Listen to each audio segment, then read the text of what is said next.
श्रीमद् भगवद गीता की ये 10 बातें जानना आपके लिए बहुत जरूरी है। ये 10 बातें आपको जिंदगी का ऐसा सच बताएंगी जिसे सुन समझकर आपकी पूरी जिंदगी ही बदल जाएगी। जो भी व्यक्ति इन 10 बातों को ठीक से समझ लेगा उसे अपनी हर परेशानी का हल मिल जाएगा। उसे वो सब कुछ मिलेगा जो वो जिंदगी में पाना चाहता है। श्रीमद् भगवद गीता का सबसे पहला उपदेश ये है कि अपनी जिंदगी में किसी को भी अपनी जिंदगी जीने की वजह ना बनाए। आपकी जिंदगी जीने की वजह सिर्फ आप और आपकी खुशियां होनी चाहिए। जब आप किसी और के लिए जीने लगते हैं तो आपकी खुशियां, आपका दुख, सब कुछ उस पर डिपेंड होके रह जाता है। एक बात याद रखना, जो इंसान अपनी जिंदगी में खुद से भी ज्यादा दूसरों को वैल्यू दे देता है उसे अंत में दुख, दर्द, निराशा के अलावा और कुछ नहीं मिलता। ये दुनिया बहुत अजीब है। यहाँ लोग पल पल में बदल जाते हैं। सबसे प्यारा दोस्त कब दुश्मन बन जाए पता ही नहीं चलता। जिसके साथ जीने मरने की कस्में खाई होती हैं ये भी गारंटी नहीं होता कि अगले पल तक भी उसका साथ रहेगा या नहीं रहेगा। यहाँ लोगों के वादों का, कस्मों का आप कभी भरोसा नहीं कर सकते। जिन लोगों को आप जन्म जन्म का साथी मान के बैठ जाते हैं वो लोग कभी भी हमारा साथ छोड़ के चले जाते हैं। जिनके लिए आप ये सोचते हैं कि वो आपको हर सुख दुख में काम आएगा, हर मुश्किल घड़ी में आपके साथ खड़ा हो जाएगा, लेकिन जब सच में बुरा वक्त आता है तो आप अकेले खड़े नजर आते हैं। कोई आपके साथ खड़ा नहीं होता। आपकी मुश्किलें, आपकी तकलीफें सबसे आपको खुद ही लड़ना होता है। एक बात कहूं, इस दुनिया का अपनापन सिर्फ बातों तक ही सच होता है।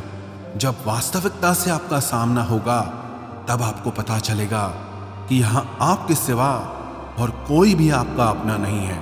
इसलिए जिंदगी में किसी को भी अपने जीने की वजह कभी मत बनाना और ये वहम मन में कभी मत रखना कि ये इंसान मेरे को दुख में काम आएगा, मुश्किल में काम आएगा। याद रखना, जब भी कठिन समय आएगा तो उससे आपको खुद ही लड़ना होगा। अपनी मुश्किलों से आपको खुद ही बाहर निकलना होगा। श्रीमद् भगवद गीता का दूसरा उपदेश यह है कि अपने दिल के गहरे राज, अपनी कमजोरियां कभी किसी को नहीं बतानी चाहिए। जब आप किसी पे भरोसा करके अपने मन के गहरे राज, अपने अंदर की कमजोरियां लोगों को बता देते हैं तो वही लोग एक दिन आपकी कमजोरियों का फायदा उठाते हैं, आपके राज दुनिया को बताते हैं। याद रखना, आपका राज सिर्फ तब तक ही राज रहता है जब तक वो सिर्फ आपको पता है। जैसे ही आप किसी और को बता देते हैं फिर वो आपका नहीं रहता। अगर आपने अपना राज किसी को बता दिया है तो ये मान लेना कि आपकी वो बात आपके हर करीबी इंसान को पता चल जाएगी, क्योंकि लोग यही करते हैं। आप किसी को बताते हैं ये कहकर कि किसी को बताना मत, फिर वो आगे किसी को कहते हैं यही बोलकर कि किसी को बताना मत। सबको सब पता होता है और लोग एक दूसरे से यही कहते रहते हैं कि किसी को बताना मत। एक बात कहूं, लोग वैसे नहीं होते जैसा आप लोगों को मान लेते हैं। सिर्फ वक्त ही एक ऐसा जादूगर है जो लोगों के असली चेहरे एक दिन हमें दिखा ही देता है। जिन लोगों को आप अपना सच्चा साथी मान के बैठ जाते हो, जिस दिन उनका असली चेहरा आपके सामने आता है ना, तो आप हैरान रह जाते हो कि ये ऐसा निकला। मैंने ऐसा कभी सोचा भी नहीं था कि ये इंसान मेरे साथ ऐसा करेगा। इससे मुझे ऐसी बिल्कुल भी उम्मीद नहीं थी कि ये इंसान कभी मुझे धोखा देगा।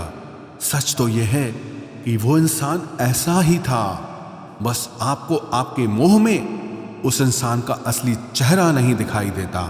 इसीलिए अपने अंदर की कमजोरियां, अपने दुख, अपने राज सिर्फ अपने तक ही रखने चाहिए। एक बात को आप नोट कर लो, ना आपकी खुशी से किसी को खुशी होती है और ना ही आपके दुख से किसी को दुख होता है। यहाँ लोग सिर्फ दिखावा करते हैं, पता ही नहीं चलता कि इंसान का असली चेहरा आखिर है क्या। लोगों के नए नए चेहरे देखकर आप हैरान रह जाएंगे, लेकिन कभी पहचान नहीं पाएंगे कि आखिर में उनका असली चेहरा है क्या। ये नकाब पोशों की दुनिया है।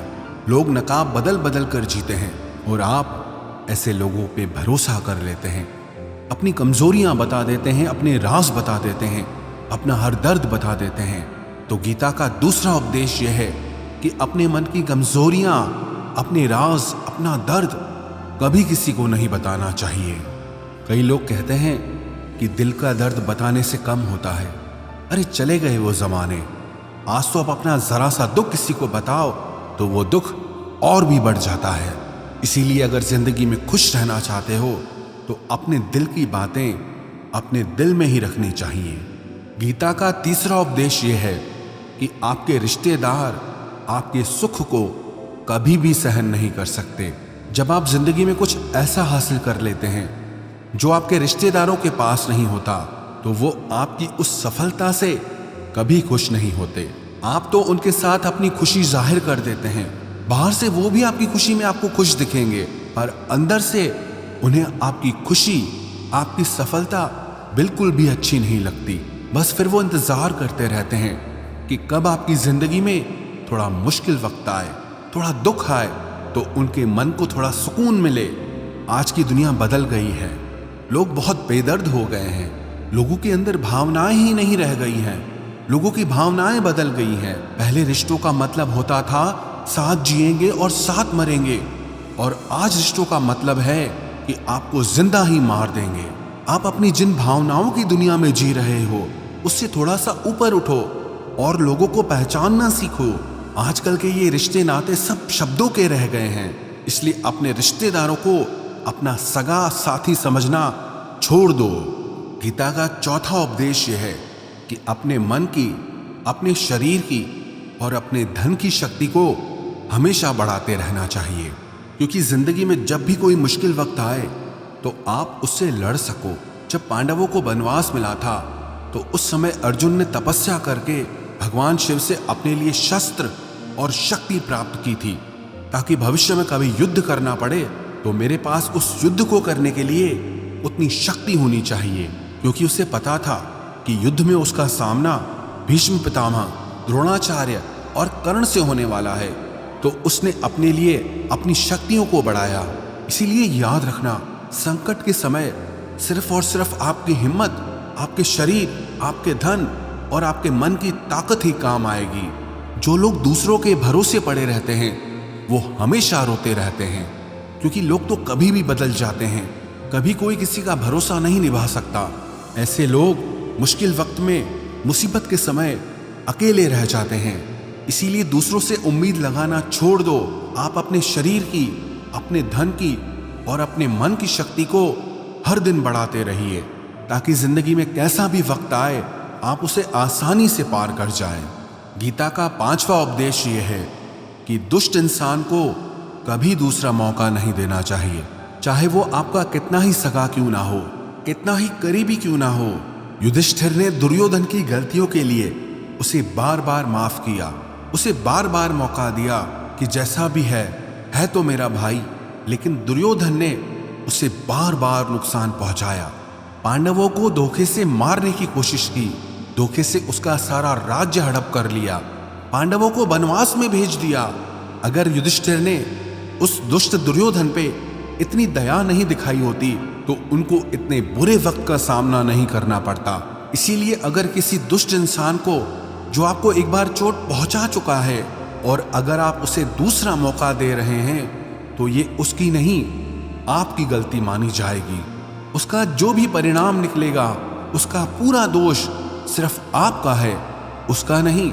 जब कोई एक बार आपको अपनी औकात दिखा दे, अपनी फितरत दिखा दे, अपना असली चेहरा दिखा दे, तो उस पर दोबारा कभी भरोसा नहीं करना चाहिए। वो कहते हैं ना, once is a cheater always a cheater. जो आपको एक बार धोखा दे चुका है तो धोखा देना उसकी गलती नहीं, उसका स्वभाव बन चुका है। इसलिए दुष्ट इंसान को दोबारा मौका कभी नहीं देना चाहिए। गीता का छठा उपदेश यह है कि आज के ज़माने में किसी को भी उसकी भलाई की सलाह मत दो, क्योंकि आज भलाई की सलाह सबको चुभ जाती है। लोग आपको अपना हितैषी नहीं मानेंगे, बल्कि आपको नापसंद करने लगेंगे, क्योंकि कोई भी इंसान अपनी बुराई, अपनी कमी को सुन नहीं पाता है। आप तो लोगों की भलाई के लिए उन्हें सलाह देने लग जाते हैं। एक तो आज के युग में जब तक पूछा ना जाए किसी को भी सलाह नहीं देनी चाहिए। इस कलयुग में सब आधी खोपड़ी के लोग हैं। उन्हें कुछ समझ नहीं आता कि क्या सही है क्या गलत है। बस जो मन को अच्छा लगे वही सही है, बस जो मन को बुरा लगे वही गलत है। इसीलिए लोगों को सुधारने की कोशिश मत करो, करने दो लोगों को गलती। खुद गलती करेंगे, खुद ठोकर खाएंगे और खुद उन्हें अकल आएगी। आपकी भलाई इसी में है। जो जैसा कर रहा है या करना चाहता है उसे रोक टोक मत करो, उसे करने दो। जिंदगी उसे अपने आप सबक सिखाएगी। आप क्यों बुरे बनते हो? आप सिर्फ अपनी भलाई और बुराई के जिम्मेदार हैं, लोगों के नहीं। इसलिए अगर इस दुनिया में खुश रहना है ना, तो लोगों को उनके हाल पे ही छोड़ दो। गीता का 7वां उपदेश ये है कि आलसी स्वभाव का त्याग कर देना चाहिए। जब आप किसी काम को बाद पे टालते हैं तो आप उस काम को कभी नहीं करते। हर इंसान को ये अच्छे से पता होता है कि मेरे लिए क्या अच्छा है और क्या बुरा है, लेकिन सब कुछ जानने समझने के बाद भी लोग उसे करते ही नहीं हैं। अपनी हेल्थ की केयर सबसे ज्यादा जरूरी है, ये सबको पता होता है, लेकिन लोग उसे हमेशा कल पे टालते रहते हैं। या कुछ लोग 4 दिन जिम जाएंगे, योगा करेंगे, फिर छोड़ देंगे, क्योंकि मन ऐसा है वो कुछ करना ही नहीं चाहता। जब तक आप खुद को डिसिप्लिन नहीं करते तब तक जिंदगी में आपको कुछ भी हासिल नहीं होगा। अपने मन और शरीर को ज्यादा आराम देना आपसे आपका सब कुछ छीन लेगा। इसीलिए मन के इशारों पर नाचना छोड़ के वो करो जो आपके लिए सही है, नहीं तो मन आपको इतना आलसी बना देगा कि छोटे से छोटे काम के लिए भी आप यही कहोगे कि बाद में करेंगे। मैंने देखा है कई लोग बहुत टैलेंटेड होते हैं, उनके टैलेंट की वजह से उन्हें काम भी मिलता है, लेकिन इतने मन के आलसी होते हैं कि कभी कोई काम किसी भी क्लाइंट को टाइम पे करके नहीं देंगे, और टैलेंट होते हुए भी अपना सारा काम लटका के रखते हैं। इससे धीरे धीरे लोग उन्हें काम देना ही छोड़ देते हैं। इसलिए किसी बात को सिर्फ समझ लेना काफी नहीं होता, सिर्फ सीख लेना काफी नहीं होता, बल्कि उसे लगातार करते रहना बहुत जरूरी होता है। ये जरूरी नहीं है कि आपको क्या क्या आता है, बल्कि ये जरूरी है कि आप क्या करते हैं। गीता का 8वां उपदेश ये है कि आपका बेस्ट फ्रेंड ही सबसे ज्यादा नालायक होता है। आपकी जिंदगी खराब करने में सबसे बड़ा हाथ अधिकतर आपके बेस्ट फ्रेंड का ही होता है, जिसे आप अपना बेस्ट फ्रेंड समझकर अपनी जिंदगी का हर फैसला उससे पूछ कर लेते हैं, उसी की बुद्धि से चलते हैं। सबसे ज्यादा बर्बादी आपकी वही करता है। एक बार भी अगर ठीक से आप अपने बेस्ट फ्रेंड को आजमा लोगे तो जिंदगी में कभी उनसे कोई सलाह नहीं लोगे। वैसे तो आपको आपकी जिंदगी के फैसले सिर्फ खुद की बुद्धि से ही लेने चाहिए, क्योंकि आपकी जिंदगी में आपको क्या फैसला लेना चाहिए, क्या करना चाहिए, इससे आपसे बेहतर और कोई भी नहीं समझ सकता। लेकिन जब आपको ही समझ नहीं आ रहा कि आपको क्या करना चाहिए, आपकी जिंदगी के लिए क्या बेस्ट है, तो आपके बेस्ट फ्रेंड को कहां से समझ आएगा कि आपके लिए क्या सही है और क्या गलत है। ये जो भी आपका बेस्ट फ्रेंड है, सबसे ज्यादा जहर आपकी जिंदगी यही करता है। ये लोग अंदर ही अंदर आपसे जलते हैं और आपको पता तक नहीं चलता। आज के युग में जब अपने खून के रिश्ते नाते ही आपको सहन नहीं कर पाते, आपकी खुशी बर्दाश्त नहीं कर पाते, तो आप क्या दोस्ती यारी में लोगों को अपना समझ के बैठ जाते हो। वैसे तो आपको अपनी बुद्धि से ही अपनी जिंदगी का हर फैसला लेना चाहिए, लेकिन फिर भी अगर आपको दूसरों की सलाह से अपनी जिंदगी के फैसले लेने हैं तो ये जिंदगी पूरी तरह से आपकी है। आप इसके मालिक हैं। चाहे आप इसे आबाद करो या बर्बाद करो, इसे बनाओ या बिगाड़ो, आपको कोई रोकने नहीं आएगा। गीता का 9वां उपदेश ये है कि किसी को भी बहुत जल्दी अच्छा, सीधा या शरीफ कभी मत समझना। शुरू में चाहे कोई कितना भी अच्छा बन के दिखाए, लेकिन किसी को भी अच्छा समझने से पहले थोड़ा समय उसके साथ जरूर गुजार लेना, क्योंकि जब आपकी किसी के साथ पहली मुलाकात होती है तब वो शख्स आपको बहुत अजीज, भला और बेहतरीन इंसान लगता है, और जब उसके साथ आपकी आखिरी मुलाकात होती है तो आपको लगता है कि इस इंसान की तो जिंदगी में कभी शक्ल भी ना देखूं। इससे घटिया और बेकार इंसान दुनिया में और कोई हो ही नहीं सकता। इसलिए किसी को भी अच्छा या भला समझने से पहले थोड़ा रुक जाना चाहिए। अक्सर लोग हमें धोखा नहीं देते, हमारा जल्दी में किया हुआ विश्वास और भरोसा ही हमें धोखा देता है। इसलिए किसी को भी भला समझने से पहले, किसी पे भी भरोसा करने से पहले थोड़ा रुक जाना चाहिए। गीता का 10वां उपदेश यह है कि अपने आप को ऐसा कभी मत बनाना कि कोई भी आके आपका दिल दुखा के चला जाए, कोई भी आके आपको हर्ट करके चला जाए, बल्कि अपने आप को इतना मेंटली स्ट्रांग बनाओ कि लोगों की बातें, उनकी थॉट्स, उनके इमोशंस आपको इफेक्ट ही ना करें। जिस दिन लोगों की बातें आपको असर करना छोड़ दें, उस दिन समझ जाना कि आप एक मैच्योर इंसान बन चुके हैं।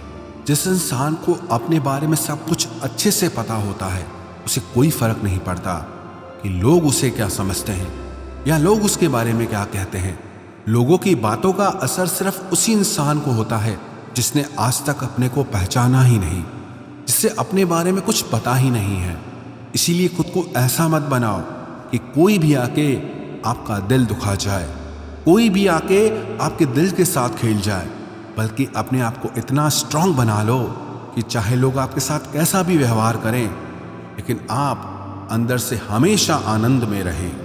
गीता के ये 10 उपदेश देखने में तो बहुत छोटे से लगते हैं, लेकिन अगर कोई भी इंसान इन्हें अपनी जिंदगी में उतार लेगा तो विश्वास रखना, जिंदगी की कोई ऐसी मुश्किल नहीं है जिसे वो पार नहीं कर सकता, ऐसी कोई परेशानी नहीं है जिसका वो हल नहीं निकाल सकता, और ऐसी कोई सफलता नहीं है जिसे वो हासिल ना कर सके।